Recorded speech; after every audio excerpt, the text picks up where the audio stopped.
पहाड़ी के ऊपर एक कबूतर ने अपना घोंसला बनाया था। वहां से नज़ारा बहुत खूबसूरत दिखता था, लेकिन खतरा भी बहुत था।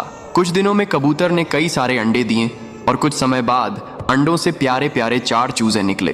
कबूतर अपने बच्चों को बहुत अधिक प्यार करता था। एक दिन कबूतर अपने बच्चों के लिए खाना लाने निकला, लेकिन बदकिस्मती से तभी 4 चूजे में से एक चूजा घोंसले से नीचे गिर जाता है। अब जब कबूतर वापसी आती है तो देखती है एक बच्चा कम है। फिर चूजे अपनी माँ को सारी बात बताते हैं। कबूतर अपने बच्चे को हर जगह ढूंढती है, लेकिन कुछ पता नहीं चलता है। फिर कबूतर रोने लगती है। फिर लाइक सब्सक्राइब